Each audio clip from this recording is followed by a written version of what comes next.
Assalamualaikum warahmatullahi wabarakatuh. Om Swastiastu, Namo Buddhaya, salam kebajikan sahabat-sahabat dimanapun juga berada. Mudah-mudahan hari ini Roy Suryo dan Rismon Sianipar langsung ditahan sahabat. Sebab mereka hari ini dipanggil kembali oleh Polda Metro Jaya. Dan saya kira pemanggilannya ini sudah sangat tepat ya.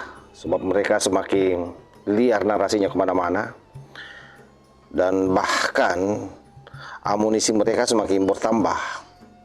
Kenapa saya mengatakan amunisi mereka semakin bertambah? Karena hari ini di DPR RI saja pada saat rapat dengan Kementerian Pendidikan, di mana ada Benika Harman di sana, Pak Jokowi menjadi bahan olok-olokan oleh anggota DPR dari fraksi Demokrat, yaitu Benika Harman.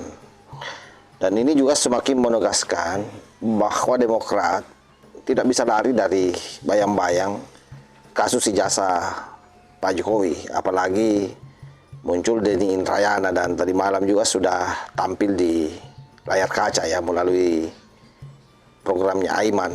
Di sana dia menuding lembaga-lembaga ya hukum yang ada di Indonesia itu melakukan kriminalisasi. Sebagaimana katanya yang pernah dia rasakan. Sebelum kita masuk lebih dalam dan melihat bagaimana suasana di Polda Metro Jaya, ini coba kita simak dulu pernyataan dari Benika Harman dan dari Denny Indrayana sahabat, yang merupakan dua-duanya ini politisi Demokrat. Kalau mau tunjangan harus ada sertifikasi Pak, bisa. Ada juga saya tahu yang bisa beli itu sertifikasi. Mungkin ada yang palsu lagi. Palsu. Ya kalau itu sih ijazah aja palsu ya, apalagi sertifikasi. Ya ada yang teman saya Pak Menteri Hakim MK dituduh ijazah palsu. Iya, sahabat baik saya Pak Arsul Sani.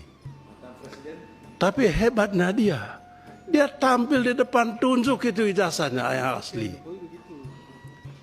Nggak kayak yang lain. Ya.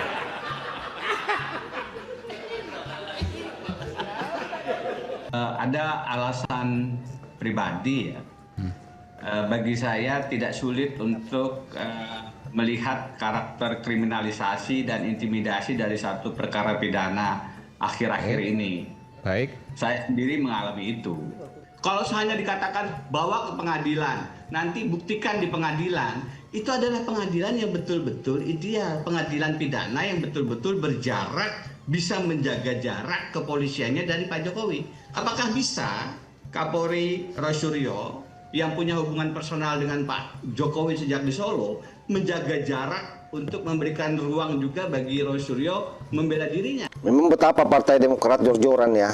Kelihatan dari dua cuplikan video ini menggambarkan betapa mereka sangat membenci Pak Jokowi saat itu dibahas di DPR, seolah-olah ijazah Jokowi itu menjadi bahan lelucon bagi mereka sahabat ya. Kemudian yang satunya lagi ini dari Australia kalau tidak salah,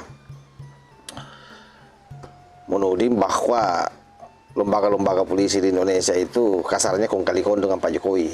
Ujung-ujungnya katanya kriminalisasi. Nah, disinilah rakyat menilai bahwa memang Demokrat itu ada di belakang layar. Dan yang lebih gila lagi, di antara mereka ini sudah terjadi kosipan siuran sahabat ya, terutama dari kelompok pengacara. Jadi ada yang berharap damai, mengapresiasi apa yang disampaikan oleh Jimli Sidiki. Sementara di sisi lain, Hosinu di depan Mapolda Metro Jaya pada saat Roy Panci hari ini ya. Jadi kejadiannya hari ini karena dia kembali dipanggil bersama dengan Rismon Sianipar. Itu si Tompel menyatakan dengan sangat tegas menolak seluruh pernyataan dari orang-orang yang ingin mendamaikan kasus ini. Nah, dan itu bagus. Saya sepakat itu. Termasuk dia menyebut nama Pak Jimli Sidiki, dia menyebut nama Faisal Assegaf, yang juga menginginkan ini terjadi restoratif justice. Nah, bagi Khosinudin tidak bisa. Kasus ini harus tetap lanjut katanya. Dia berkuar-kuar di situ. Makanya saya bilang mudah-mudahan sebentar ini setelah mereka masuk langsung ditahan sahabat ya. Tidak perlu lagi dia keluar-keluar, terutama yang 2 orang, karena 2 orang yang dipanggil hari ini. Nah ini coba kita simak seperti apa pernyataan daripada si Tompel Khosinuddin. Kami beri kewenangan resmi untuk bertindak atas nama tim advokasi dan klien kami. Karena itu kami mengimbau untuk tidak mempercayai siapapun yang mengaku-ngaku bertindak untuk dan atas nama tim juga kasus ini, yang berusaha membangun narasi perdamaian dengan siapapun, termasuk ke lembaga manapun. Dan sekali lagi, tidak ada perdamaian dengan kepalsuan, tidak ada perdamaian dengan kebohongan, tidak ada kepalsuan dengan ketidakjujuran. Sekali lagi, tidak ada kompromi antara al-haq dan al-batil. Sehingga kami tegaskan kepada seluruh rakyat Indonesia, Pak Rismon, Pak Roy, dan yang lainnya tetap membersamai aspirasi seluruh rakyat Indonesia yang ingin membuka kasus ini sampai tuntas ke akar-akarnya. Jadi kalau ada pihak-pihak yang mengaku punya kepentingan, punya kapasitas, atau mengaku juru bicara atau apapun, termasuk kemarin kami komplain Saudara Faisal Assegaf yang tiba-tiba bicara tentang perdamaian, juga Prof. Jimli Asidiki yang bicara tentang mediasi, karena ini kasus pidana, bukan kasus perdata. Kemarin waktu saat kasus perdata, Saudara Joko Widodo berulang kali di mediasi justru tidak pernah hadir. Hari ini di kasus pidana yang Saudara Joko Widodo sendiri melaporkan, maka Saudara Joko Widodo harus masuk ke pengadilan. Jadi jangan kemudian membangun narasi untuk mediasi di kasus pidana. Dan kepada tim reformasi Polri, khususnya Komisi Reformasi Polri, semestinya fokus ngurusi institusi Polri, baik mengawasi tentang kinerja, kebijakan, anggaran, SDM, institusional, bukan sibuk ngurusi ijazah Jokowi. Dan salah satu legasi institusi Polri yang perlu dikoreksi adalah gemar melakukan kriminalisasi.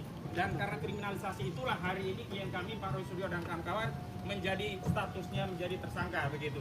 Jadi sekali lagi jangan lencengkan atau jatuhkan marwah institusi yang baru dibentuk oleh Pak Prabowo untuk mendamaikan ijazah palsu. Sekali ijazah itu diprotes oleh rakyat, tidak boleh dihentikan di tengah jalan, karena ini dituntaskan di era kita, tidak boleh kita wariskan kepada generasi selanjutnya.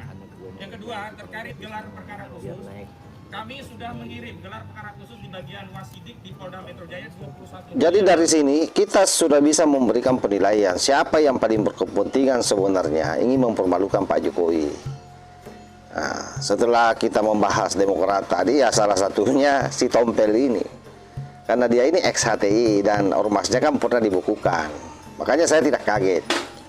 Nah, Khosinuddin ini punya reputasi, hampir tidak ada satu pun klaimnya yang dia menangkan dalam persidangan. Sama dengan apa yang akan terjadi nanti ini. Makanya kemarin itu kan mereka berpikir akan diakomodir masuk di dalam ruang pertemuan Komisi Reformasi Polri yang dipimpin oleh Pak Jimli. Tetapi karena kemudian Pak Jimli menolak kedatangannya Panci CS, akhirnya yang terjadi hari ini pernyataannya ini. Jadi kecewa karena sudah tidak bisa lagi berharap kepada siapapun. Akhirnya inilah bahasa kepasrahan sebenarnya. Kita harus lawang. Ini kriminalisasi. Kita ketemu nanti di pengadilan.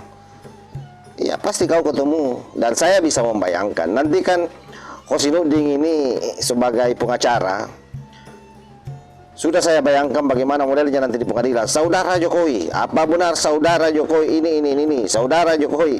Sudah seperti itu. Jadi dia mau betul-betul mempermalukan. Karena bagi dia ini reputasi besar setelah ormasnya dibukukan. Tidak ada lagi hal yang bisa dia lakukan untuk ormasnya. Makanya jalan satu-satunya ya harus mempermalukan Pak Jokowi.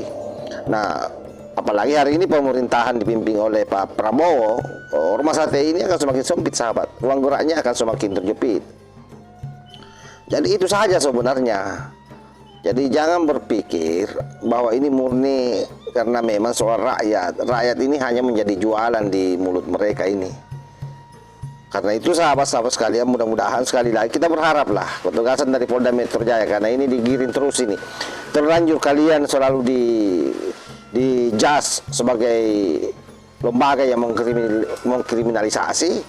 Kalau saya lebih bagus tahan saya semuanya ini, karena kamu tidak mau nahan juga, tetap kriminalisasi itu tersematkan. Faktanya tadi apa yang disampaikan oleh Deddy Indrayana kan, merasa terpanggil katanya karena ya dia pernah mengalami yang namanya kriminalisasi. Padahal bilang saja bahwa ini sahabat saya, sesama orang Demokrat, harus saya bantu. Tidak perlu juga kamu ini merasionalkan apa-apa seolah-olah seluruh yang kau sampaikan itu benar di telinga kami. Saya kira begitu sahabat ya. Wallahul muwaffiq ila aqwamit thoriq. Wassalamualaikum warahmatullahi wabarakatuh.